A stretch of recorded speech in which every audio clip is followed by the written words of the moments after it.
Pet Life Radio. This is Pet Life Radio. Let's talk pets.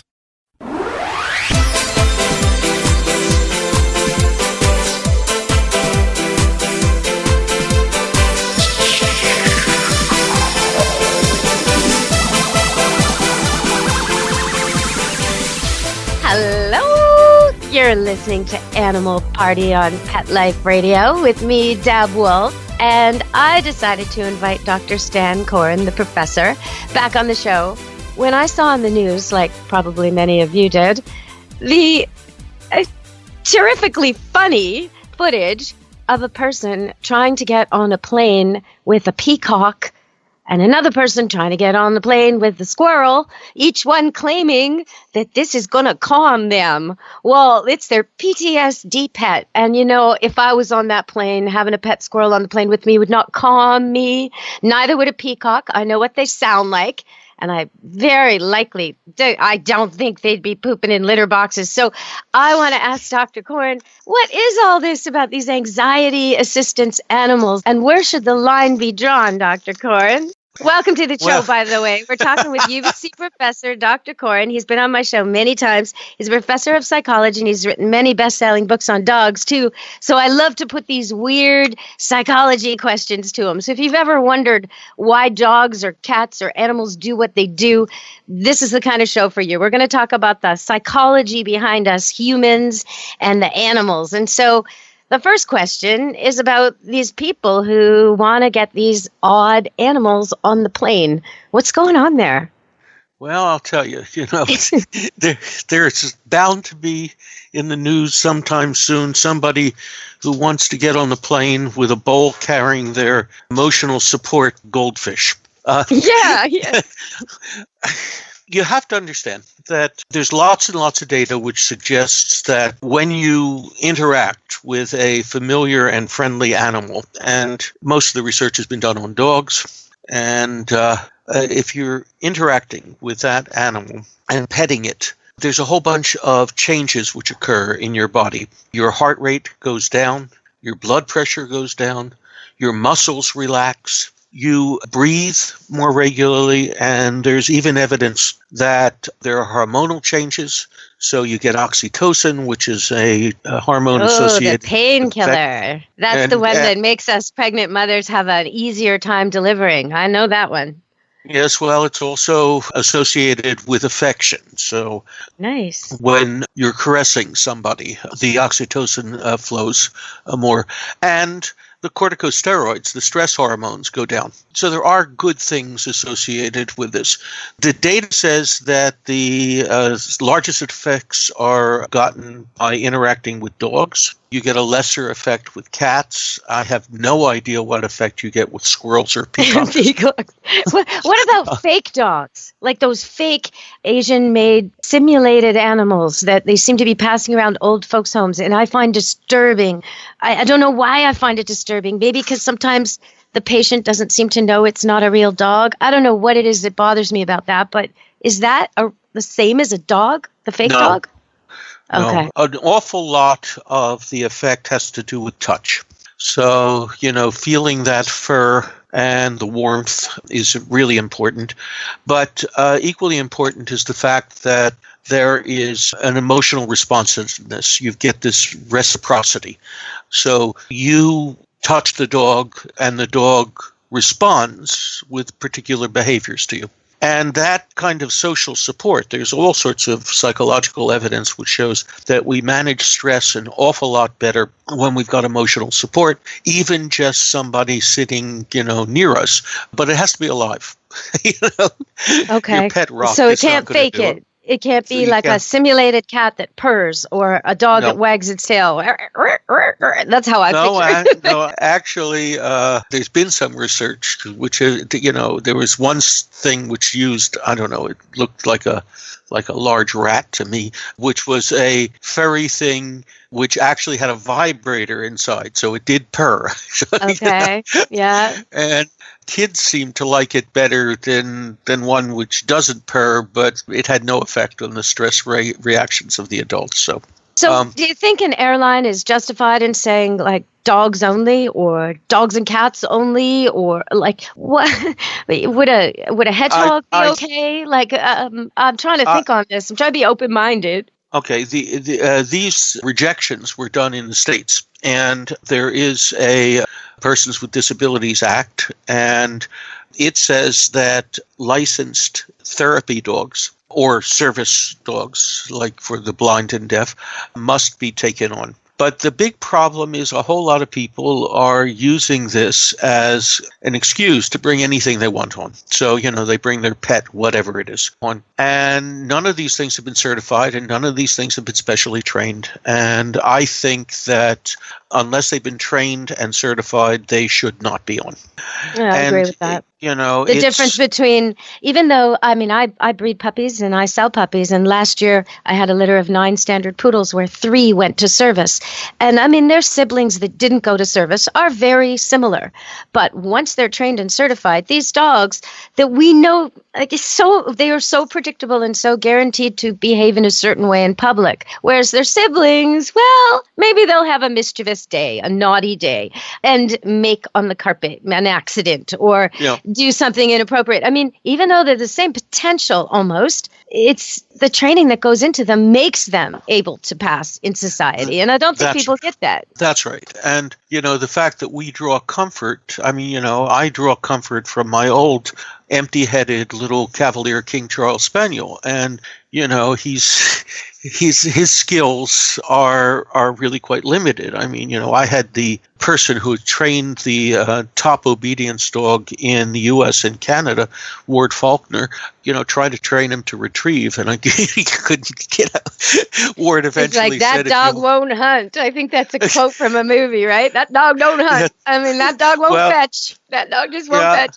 There are some dogs who won't fetch. They just won't. They look at you like, well, why'd you throw it if you want it? I'm not getting that. That's right. Dogs just won't do it. And Ward finally looked at me and said, you want a dog that retrieves? He said, get a retriever. So I did get another retriever. So that's what my puppy is. But anyway. Well, we have to go to break right now. So we're going to pause there. We're going to come back. Before we go to break, though, I want to welcome all the Spotify listeners. That's just terrific. People on their cell phones, people out and about are able to listen to us just with a click on Spotify. So we just got access to millions of new listeners, and most of them are pretty young. So we've got a whole new young listening audience, people who would have to pay to take your classes if they wanted to listen to the wisdom of Dr. Professor Stanley Coren, who we've got on air today. So we're going to go to break, and we're going to come back, and we're going to take a little turn. We're going to stop talking about PTSD, and I'm going to tell you about an amazing little story that happened here. These 3 dogs and what they did and how they work together. I love it when dogs work together. So stay tuned, everybody. Animal Party will be back. Does your dog itch, scratch, stink, or shed like crazy? Come to Dynovite for help. Order a 90-day supply of Dynovite. Dynovite is nutrition. Pick up 2 bottles of Lico Chops. Get the 3rd bottle free. New improved Lico Chops with omega-3, omega-6, vitamin E. And now, 6 extra direct-fed microbials. Even better for the digestive tract and immune system. Try Lico Chops. Buy 2, get 1 free. At Dynovite.com. DINOVITE.com. Let's Talk Pets on PetLifeRadio.com.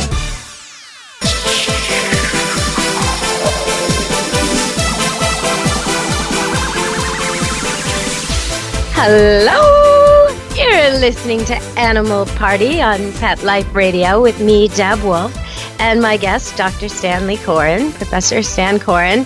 One of his books, Intelligence of Dogs, is one of my favorites, and it has tests in there, and it ranks all the dogs, and it talks about different kinds of intelligence and different kinds of dog breeds. And so, Dr. Coren, I wanted to tell you a little anecdote here. We have these 3 dogs that come together: Sophie, Avalanche, and Wolf. And Wolf is a Shepherd Cross. Sophie, I'm trying to get this right, which is which, because we always call them together. But one is a Great Pyrenees. I'm going to get it. One is a Great Pyrenees mix. That's Sophie. And Avalanche is an American Eskimo dog. And Sophie, she's a huge, long-legged dog, very well behaved, We don't really put a lot of discipline on her. She's terrific. But she often leaps over tall fences, and then she'll leap back again. She never gets off the property. She just goes from one dog play area to another. Little bit of mischief, no big deal.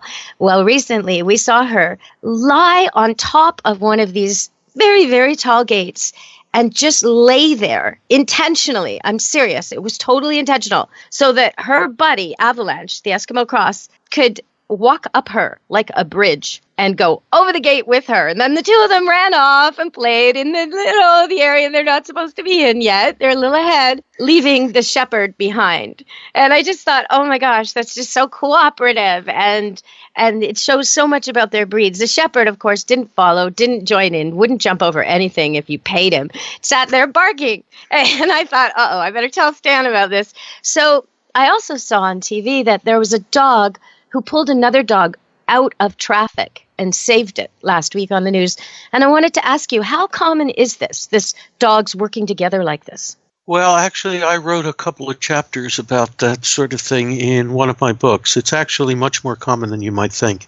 Dogs are social critters, and sort of to go back to the wolf analogy, to sort of keeping the pack intact is very important to them. And so they do try to render assistance to one another. Sometimes it's deliberate, sometimes it's accidental, but you can also manipulate it. So let me tell you one of my favorite stories. There is a golden retriever which had been trained to be a seeing eye dog, and worked until she was about 8-9 years old. And then, that's about the time when they start thinking about retiring the dog.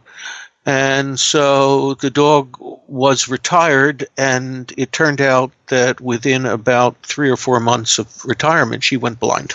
So now you have this blind seeing eye dog, right? And what the owner of the dog, this is the person who adopted the dog after she retired, Goldie's owner took another dog. They had another golden retriever in the house, and they put a huge bell on her, like a jingle bell. And that allowed the young dog to serve as the guide dog for the older blind dog. And no problem. Follow the bell. Yeah. Exactly. And that's exactly the way it worked. And until she survived until she was 11. And for those last 2 or 3 years of her life, she followed the bell. She had her own assistance dog, and it worked out very well. That's amazing. Well, with this, it really looked to me as I was looking out the window and I saw this dog sort of positioning herself. And I thought to myself, she's not jumping over it. What is she doing? What is she doing?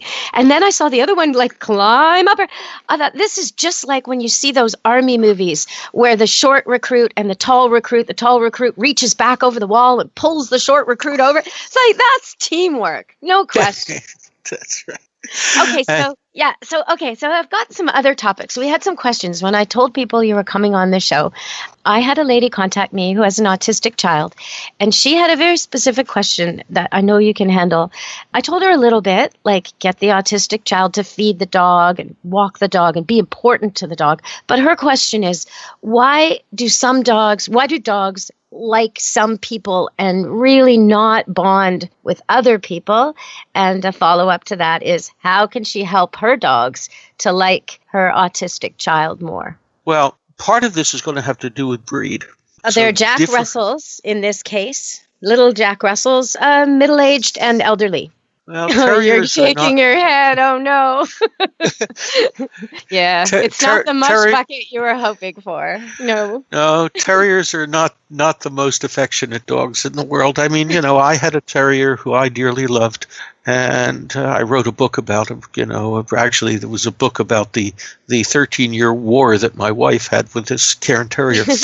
No, terriers are not necessarily the most affectionate dogs. There are things associated with the canine personality. For example, do you know where the name Spaniel comes from? Well, I would think Little Spain is probably what it means, just looking at the word. We normally name dogs after either the people who created them, like the Jack Russell Terrier from Parson John Russell, or the country, place which they were born. And the Spaniels come from Espanol, so it comes from Spain. Okay. So that would be the suggestion then that they came from Spain. but none of the spaniels were developed in Spain. So why did they get the name spaniels? And the reason was that when these breeds of dogs were being developed, the folklore was that the best lovers in the world came from Spain. Like and Italians so you nowadays. Okay. That's right. And so you had all these kissy-faced dogs, and regardless of the truth of the matter, they must be associated with Spain. So that's how they got to be spaniels. So a dog like that is much easier to get bonding for. But if you're dealing with trying to establish a bond with a dog, probably the best trick to use is the trick that you use for sort of taming wild animals, and that is to hand feed the dog. Yeah. So you don't just give a bowl on the floor for free. No. Right? It's one kibble at a time, and it's even better if you can get the dog to do something like sit or come forward a step or two, or that sort of thing. I don't think that's going to be a problem for those Jack Russells. They like tricks. That's right. And so that's the trick. You have to feed them one kibble at a time, and after a couple of weeks there will be a very strong bond between the child and the dog. Okay, well, I'm glad we asked you that. We have to go to break. We'll be back very shortly to talk more with Dr. Coren. Stay tuned to Animal Party on Pet Life Radio. We'll be back. Put on a perfectly possum pet party. Having an awesome birthday or adoption day celebration for your four-legged friend? Or just want a fun excuse to throw a fun party with your friends from the dog park? Deck out your party with Molly and Bandit Pet Party accessories. Party products designed specifically for pets. There are wearables, including adjustable pet party hats, bow ties, and tutus. The photo prop kits include funny glasses and hats. The party supplies and decorations include coordinating table covers, party banners, cake decorations, and treat bowls, cups, and bags. Everything you need to create great memories and Instagram-worthy photos. They're available in 2 colorful themes, tropical and fireman. It's a dog's life. Celebrate it with Molly and Bandit Pet Party at mollyandbanditpetparty.com/petlife. Let's talk pets. Let's talk pets On Pet Life Radio. Pet Life Radio. PetLifeRadio.com.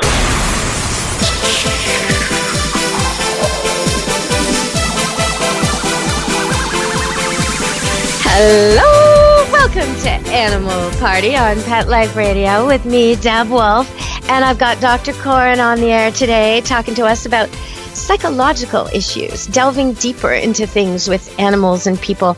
And I'm going to ask him in a minute if he'll come back for a second show, because I'm ready. I've got such a long list of questions and only a few minutes left of this show. So hopefully we'll do another show and you'll be hearing from him soon. But wow, I have so many. There's another question about if someone has 2 dogs or 1 dog, what should they get next? And so sometimes I like to advise people, if you already have a female, get a male. If you already have a male, get a female. Not always, but generally. It's easier. You don't have a king and a prince or a queen and a princess. You have a king and a queen. Nobody's second. It can be easier, but not always. What if they have 2 dogs? They already have a male and a female. Well, normally I would say get another female. Do you have a gender opinion on getting second or third dogs? Well, all of my dogs are male. And I've only owned 1 female in my entire life, and that was the dog of my college years. My own feeling is that it really doesn't make all that much of a difference as long as when you're getting the second dog, it's very young. It's a puppy, because then the adult dog and the puppy will bond. And, I've had intact male dogs all my life, and they don't fight or anything else, because the second dog or the third dog or whatever else I'm bringing in is always brought in when the other dogs in the house are at least 5 years old. And so I'm bringing in an 8-week-old puppy and the dog in its prime. Yeah. And so that tends to work the best. And it doesn't even matter size-wise. Like you might think, well, my little toy poodle, he's 5 years old, but if I get a standard poodle, how will he stand up to the big one? Oh, he'll stand up to it. Don't you worry. Oh yeah. No problem. They sort that sort of thing out without any problem. But you have to remember, now there's one place where the sex of the dog does make a difference, and that is males are a little bit more likely to show dominance displays, a little growl or an air snap or that sort of thing. But female dogs, if they have a dispute, I mean, they're more likely to go at it and draw blood. So, you see, but that's kind of contrary to the bite statistics. You're most likely to be bit by an intact male dog more than any other kind of dog. That's right. But so that's kind of strange. No, when you put it that way. No, because you're talking dog-on-dog aggression. Is that what you're That's right. Oh, I see. Okay, yes. yeah. That's the term bitchy. Rightfully earned, right? That's exactly where we get that term, yes. Because females are less likely to back down. Males, in a dog-on-dog situation, they both act macho, and one of them seems more macho, and the other one says, okay, that's okay. Oh, it's so much display. I've seen dogs like this one dog who was, kind of ruler of camp, good dog, big Roddy, and he was my dog. And when bigger, tougher dogs would come, he would literally turn his head on a 45-degree angle so he wouldn't have to see them because he didn't want to submit and he didn't want to fight. He just, you don't exist. I don't see you. I don't have to think about it. He'd go about his business, have a great day, wouldn't even look at that dog. That's right. And the other dog's fine with that too. He's like, all right then, it's a truce. Exactly. Yeah. But the girls are less likely to accept that. So, I mean, it's different, for people than maybe not. Okay. You know what? It's different for me as a breeder because mine are actively breeding and the males have something at stake and something to fight over. I can put 2 or 3 females with one male and that's no problem. But I wouldn't, when anybody's in season anywhere, even a visiting dog at my boarding kennel, if anybody's in heat, the intact boys really can't be together. Because they'll start acting up. They won't necessarily fight, but somebody is posing to say, I get her first, and somebody's saying, but I want her. And, even though nobody's getting her, there's a battle going on for the right to have her if she somehow presents herself in the field, which she won't. But, they'll fight over the right for it anyway. So I have a little bit, I tend to go with the females as less aggressive because we've got this other thing going on. And that's why I always suggest to people that if they're not going to breed their male dog, it's good to neuter him and he won't be as likely to stray and he won't be as likely to fight. I know you're an exception to that rule, but do you still recommend to people that they neuter their male pet dogs? I'm really of mixed mind about the neutering. The newest data suggests that the personality changes are not very much, and there are some other problems associated with neutering. So I avoid it, but of course, my dogs are all purebred and they're all shown. I mean, I show them in the conformation ring as well as in the obedience ring, and so I can't neuter them. Yeah, no, I understand. And okay, but I'm still going to recommend for most people that if you're not breeding your dog and he's intact and he's at the dog park and he smells a female in heat, he's gone. Yeah. And it doesn't matter if there's a road.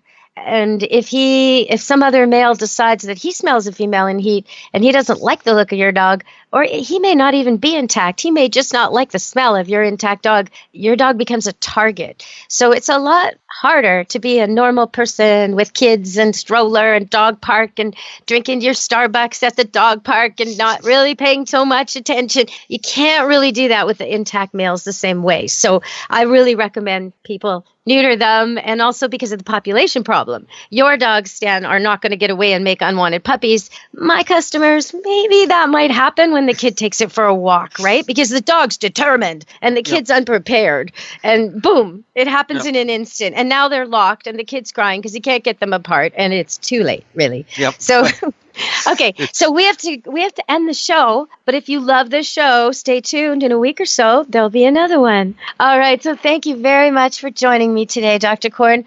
Before we go, I know you mentioned, I believe, a book about a Cairn Terrier, a book about the dog you had in college, and maybe one more. Do you want to give us those titles so if people are looking for them? Well, the book about the Cairn Terrier, which also includes the dog that I had in college, is called Born to Bark. And actually, that book won the Maxwell Medal of Excellence from the Dog Writers Association of America. So I'm sort of pleased with that. The book about dogs helping dogs is the book which contains the chapters on dogs helping dogs, is called Why Does My Dog Act That Way? Oh, nice. So, okay. You know what? That Dog Writers Association, they gave my show, this show, Animal Party, best pet radio show in America. Well, me, best pet radio host in America. So I won that 3 times, and I really like the Dog Writers. I like it for the fact that it helps us all communicate with each other, and it helps us. I mean, I learned so much from their postings. It's a great organization. So we're going to go now, and I'm going to have Dr. Coren back, and in a week or so, you'll be able to hear what we talk about. One of my first questions to you is going to be, what makes a hoarder a hoarder? What's the difference between someone who just has lots of animals and someone who has a problem? So we'll be talking about that on our next show and some other things. All right, everybody. Thank you for joining us today, and welcome to all our Spotify listeners. We'll be back next week on Animal Party on Pet Life Radio. Let's Talk Pets, every week on demand, only on PetLifeRadio.com.